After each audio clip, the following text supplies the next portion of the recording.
Salut les amis, After Zap Image numéro 573, on démarre avec le premier résultat de la 18e journée de Ligue 1. Le LOSC recevait Montpellier hier, 3 jours après le dernier match des Lillois en Coupe d'Europe. C'était une affiche assez intéressante à suivre. Lille s'impose 2-1 face à Montpellier grâce à des buts de Jonathan Iconé en première période sur penalty. Renato Sanchez va marquer en fin de match. Entre temps, c'est Andy Delors qui avait égalisé pour les Montpelliérains. Très bonne série pour le LOSC actuellement en Ligue 1. Les Lillois viennent d'enchaîner donc avec ce succès une 4e victoire consécutive. Ils sont donc 3e au classement avec un match d'avance notamment sur l'Olympique de Marseille. Ils se sont donc un petit peu rapprochés des Phocéens qui joueront cet après-midi. Et la petite info aussi, c'est que Lille quand même est d'ores et déjà assuré d'être sur le podium de la Ligue 1 jusqu'à la fin de cette journée de Ligue 1, puisqu'il compte 4 points d'avance pour le moment sur l'équipe qui est classée en 4e position de Ligue 1. Autre statistique pour le LOSC qui n'a toujours pas perdu un match à domicile cette saison en Ligue 1, et bien c'est quand même assez intéressant puisque c'est la seule équipe de Ligue 1 à ne toujours pas avoir connu la défaite à la maison. Les Lillois qui sont hyper performants à domicile, c'est d'ailleurs la meilleure équipe de Ligue 1 à domicile. En revanche, c'est l'une des pires équipes à l'extérieur en Ligue 1. Les Lillois, je crois qu'ils sont 19e au classement à l'extérieur. Par contre, point positif, le dernier match de Lille à l'extérieur, c'était quand même une victoire du côté de Lyon, donc peut-être qu'il y a eu un petit déclic. En tout cas, c'est assez intéressant ce qu'on voit du LOSC depuis quelques semaines. Les résultats s'enchaînent plutôt positivement. Très bon match hier pour Renato Sanchez et Jonathan Iconé. On les voit d'ailleurs les deux qui célèbrent en enlevant leur maillot.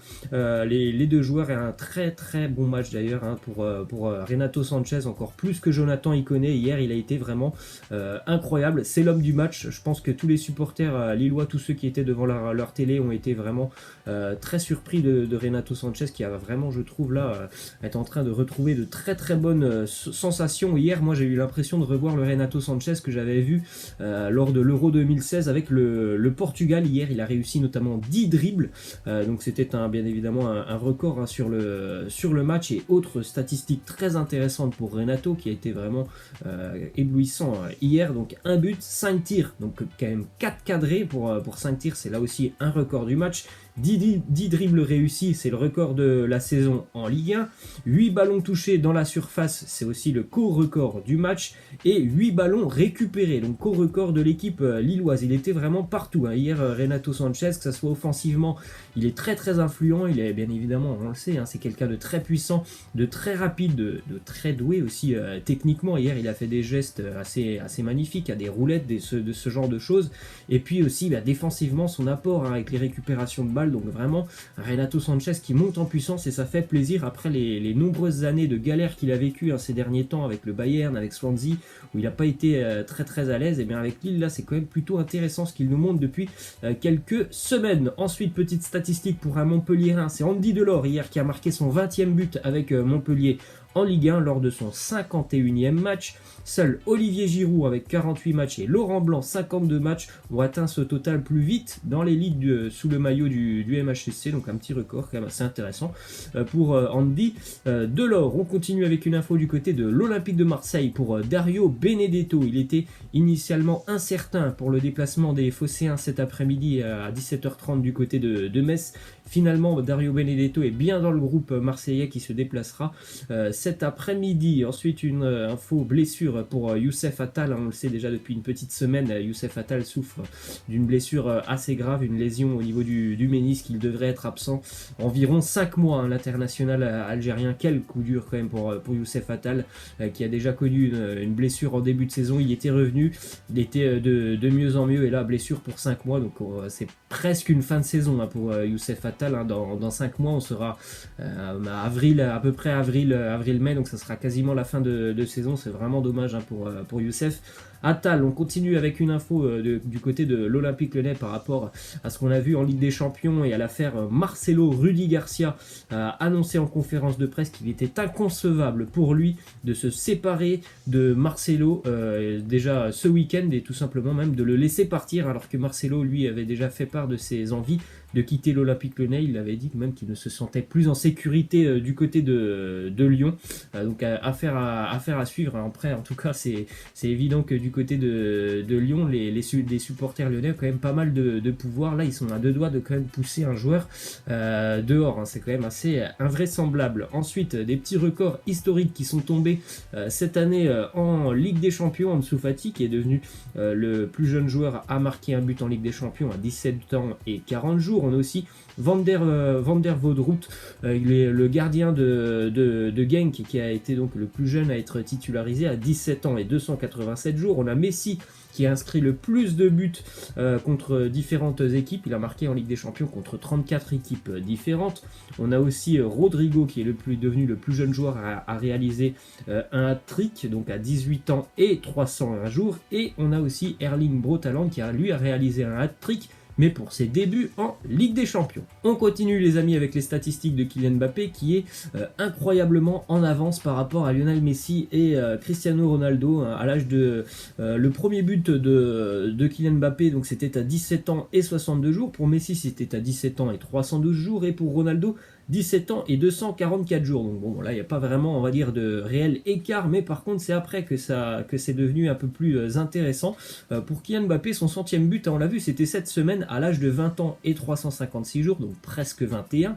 Pour Lionel Messi, c'était 22 ans et 206 jours, et pour Ronaldo, c'était 23 ans et 256 jours. Donc il est vrai que si les statistiques, on va dire, se poursuivent pour Kylian Mbappé, s'il a une longévité record comme celle de Ronaldo et Lionel Messi, visiblement Kylian Mbappé, si tout se passe bien, dans une quinzaine d'années, ça sera certainement l'un des meilleurs buteurs. Il déplacera certainement les records de Messi et de Ronaldo. Ensuite, déclaration de Frank Lampard du côté de Chelsea sur le cas Olivier Giroud. Il nous dit: je serais ravi s'il pouvait rester avec nous comme pour tous les joueurs de l'équipe. Je veux qu'il soit présent, qu'il montre du professionnalisme et l'envie d'être ici.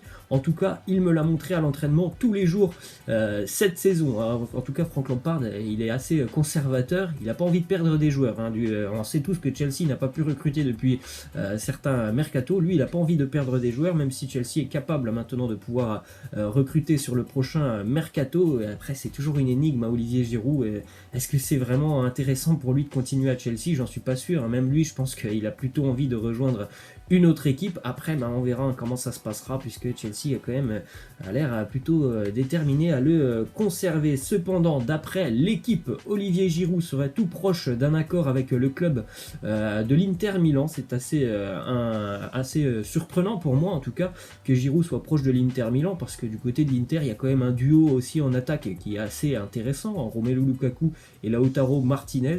Il y aurait certainement peut-être plus de place du côté de l'Inter que du côté de Chelsea. Ça me semble un petit peu normal, mais en même temps, il n'y aura pas non plus une place de titulaire indiscutable, loin de là, je pense, parce que pour détrôner Lautaro et Romelu Lukaku, je pense que ça sera quand même compliqué pour Giroud, mais bon, visiblement, il est quand même tout proche de l'Inter Milan. Ensuite, on continue avec cette info justement mercato. Chelsea a supervisé deux joueurs récemment, Moussa Dembélé, l'attaquant lyonnais, et Timo Werner, donc peut-être pour pallier un éventuel départ de Olivier Giroud. En tout cas, ce sont deux joueurs qui n'ont pas vraiment le même profil. Ensuite, info du côté de Liverpool après la prolongation de Jürgen Klopp. Hier, c'est l'un des joueurs importants des Reds qui a prolongé jusqu'en 2022. C'est James Milner, le milieu infatigable, quelqu'un qui travaille beaucoup au milieu de terrain, qui rechigne jamais à l'effort. Déclaration du côté du Bayern Munich sur Philippe Coutinho. Ils nous disent du côté du Bayern: nous avons une clause dans le contrat de Coutinho que nous pouvons activer jusqu'à la fin de saison. Nous prendrons le temps nécessaire. C'est un grand joueur, mais il doit s'habituer au football allemand. Bon, ça commence à faire quand même quelques temps que Philippe Coutinho doit s'habituer au football allemand. Donc j'espère que la deuxième partie de saison sera quand même un petit peu plus intéressante pour lui. On continue avec une décla assez marrante de Zinedine Zidane qui nous dit: quand tu fais tes courses, il ne faut jamais que tu t'arrêtes, car tant que tu bouges, personne n'ose t'interpeller. Mais si tu as le malheur de t'arrêter quelques secondes, là tu es mort. Bien évidemment, la vie en tant que, on va dire, star, eh ben, c'est compliqué hein, pour quelqu'un d'aller faire par exemple ses courses, des petites tâches quotidiennes forcément. Hein, lorsque tu es reconnu, ça devient un petit peu plus compliqué. Petite info sur un champion du monde français 2018, Steven Zonzi, qui a été écarté du groupe de Galatasaray. Il est pour des raisons disciplinaires suite à son comportement lors de la dernière séance d'entraînement. Donc voilà, c'est un début de saison assez compliqué pour lui.